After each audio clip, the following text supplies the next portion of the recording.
Air pollution? Air pollution is a mix of hazardous substances from both human-made and natural sources.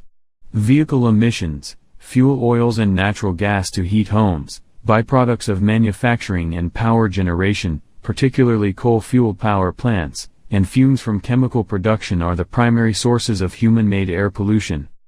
Nature releases hazardous substances into the air, such as smoke from wildfires, which are often caused by people, ash and gases from volcanic eruptions, and gases, like methane, which are emitted from decomposing organic matter in soils. Air pollution and climate change. Air pollution and climate change affect each other through complex interactions in the atmosphere. Air pollution is intricately linked with climate change because both problems come largely from the same sources, such as emissions from burning fossil fuels. Both are threats to people's health and the environment worldwide. How does air pollution affect our health? Air pollution exposure is associated with oxidative stress and inflammation in human cells, which may lay a foundation for chronic diseases and cancer. In 2013, the International Agency for Research on Cancer of the World Health Organization classified air pollution as a human carcinogen. Research on air pollution and health effects continually advances.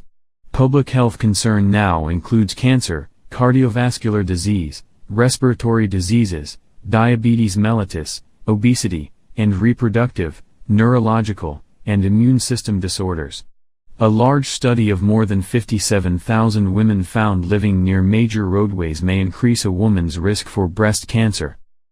Occupational exposure to benzene, an industrial chemical and component of gasoline, can cause leukemia and is associated with non-Hodgkin's lymphoma. A long-term study, 2000 to 2016, found an association between lung cancer incidence and increased reliance on coal for energy generation. Whom does air pollution affect the most? Air pollution affects everyone's health, but certain groups may be harmed more. Almost 9 out of 10 people who live in urban areas worldwide are affected by air pollution. Children who play several outdoor sports and live in high-ozone communities are more likely to develop asthma. Living in communities with higher pollution levels can cause lung damage. Why improving air quality matters.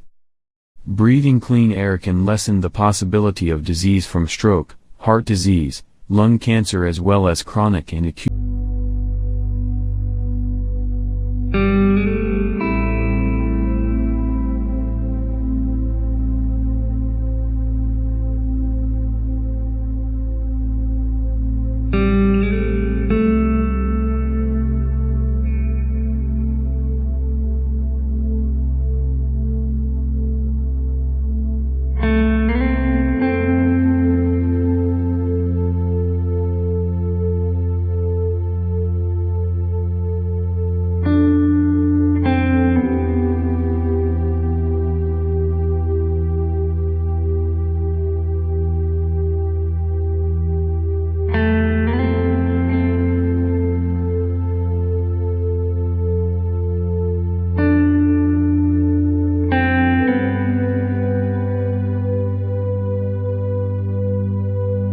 Enough about pollution.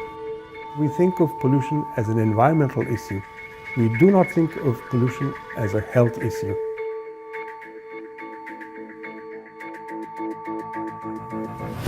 It kills more people than war, than hunger, than malaria or AIDS or tuberculosis. All of these pale in comparison. In 2015, pollution-related diseases accounted for 9.6 million deaths. 92% of that burden is in low and middle income countries. That is big for us. It's big in terms of the distribution of the problem. To put it in plain speak, the distribution is unfair. It's not been on the public radar because there's been a lack of understanding of just how endemic this problem is and how many people are impacted. It's been forgotten.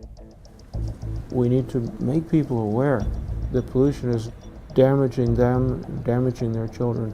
It may not be visible, but it's nonetheless very real. It is about huge loss of economic, community, and vital human ability. And that's why pollution should receive the attention and the fix that it deserves. The push to cut back greenhouse gas emissions may end up having an added benefit if climate-friendly strategies also lead to a reduction in air pollution. Pascal Polonic is a PhD student at the Scripps Institution of Oceanography. His paper found that cutting coal or diesel emissions to meet Paris Climate Accord greenhouse gas emission targets have the added benefit of eliminating a health threat for millions of people. As humans emit greenhouse gases, they're also emitting other stuff like particulate matter, which has negative consequences for human health. Polonic says black carbon particulates are bad for human health and accelerate the planet's warming. He says reducing industrial pollution could reduce global warming and improve human health. The findings are published in the current edition of the journal Earth's Future. Eric Anderson.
Historic moment, nations agreed to do something.